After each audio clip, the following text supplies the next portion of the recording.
I need you to know that I'm holding your hand when I say this, and I really appreciate you coming back. But perfectionism is the worst addiction. And the reason why is because it will never settle unless you learn how to manage and hear yourself differently. Perfectionism's entire job is to push the goalposts, and it can show up in every facet of your life. Every time you reach one level of output, of performance, of success, it immediately starts asking the question, can you sustain this? Can you do more? Is this actually enough? Is this the most optimized version of what you could be doing? This is called the high achiever's trap.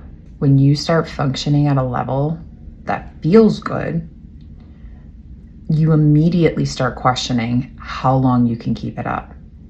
And because so many people depend on you, you've quietly built an exhaustive system of overfunctioning and burning out without real internal and external support to create balance. But I'm going to be super honest with you here. There is no such thing as a perfect balance. One of the things that I say to my clients every single day, the two most important things you cannot get back are your time and your energy.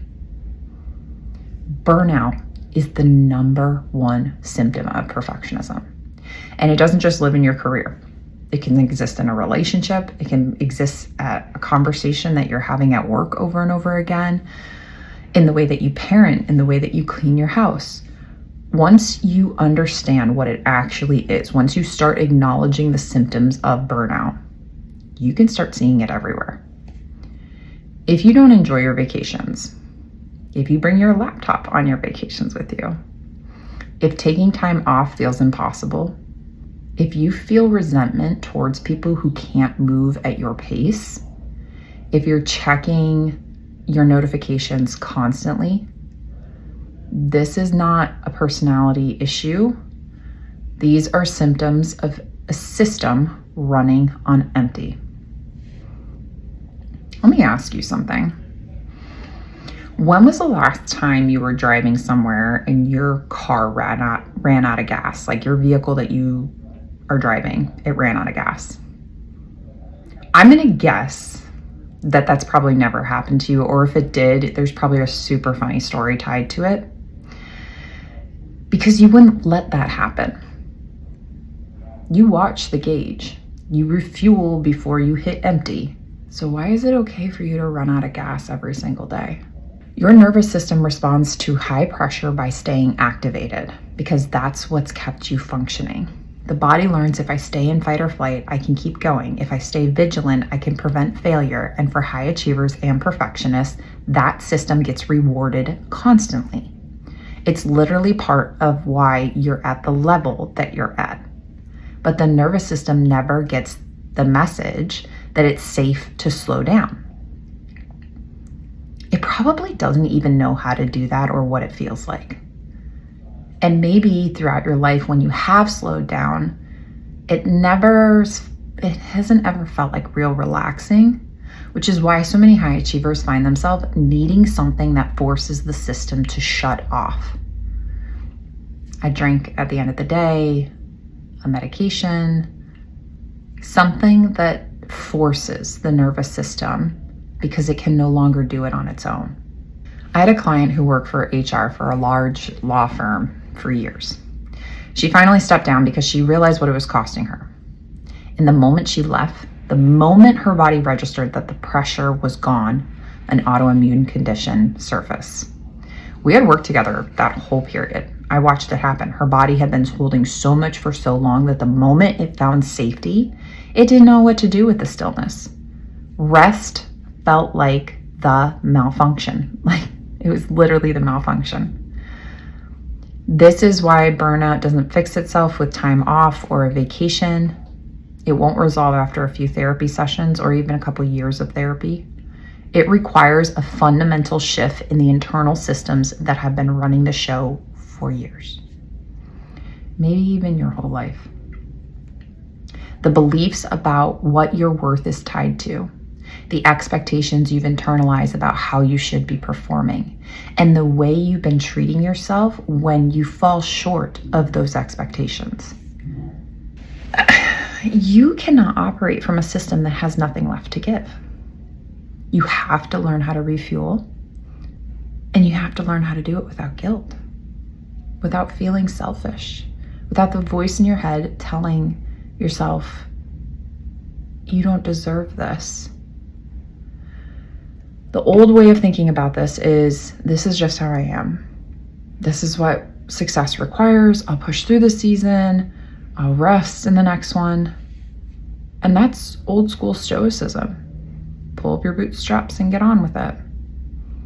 Here's what I want you to think about as the reframe and the alternative. Slowing down sustainably is not the enemy of achievement. It is the prerequisite for it. I work with a lot of people who make really good money, entrepreneurs who have built genuinely impressive things. And many of them still can't sit down. They still don't feel fulfilled. Even today, I was working with a client who's running a company while his family is going through a serious medical situation. And I keep coming back to the same thing with him. You have to take care of yourself, because the two things you cannot get back are your time and your energy. And if you spend them in ways that don't align with how you actually want to live, the question worth sitting with is this just for the money? Is it just for the approval? Or is it to outrun the fear of what happens when you actually stop? The reframe is not about doing less. It's not about becoming someone who cares less. It's about learning to give yourself self-compassion, grace, and the awareness to recognize what's actually driving the pressure, and deciding you no longer want it to be the thing that runs your life. The true solution starts with understanding where the pattern came from, how it's showing up specifically in your life right now, and how to start responding to it differently. Not because someone told you, but because you finally built enough internal safety to even try. This isn't just about slowing down. It's about making an enormous shift to an internal system that has been pushed far beyond its capacity. One that's so burnt out, they can no longer even decide what the next right move is. That's what we call functional freeze.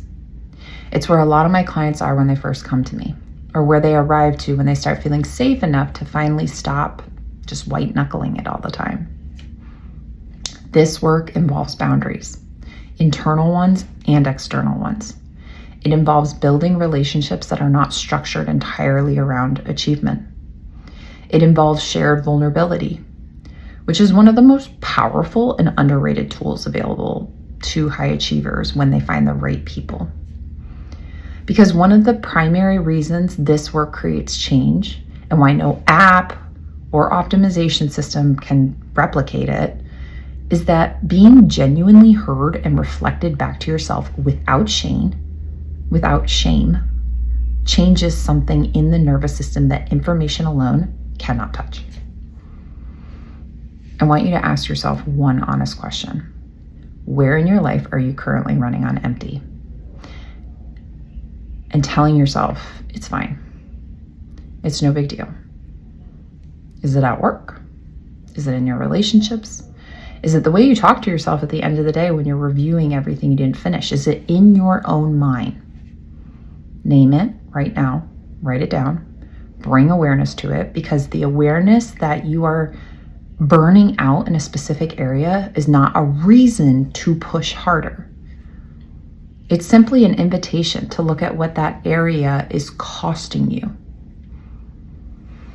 In this next episode, we're going to talk about functional freeze, procrastination, and why you keep stopping yourself. The patterns that block follow through, even when you desperately want to change. I'll see you on the other side.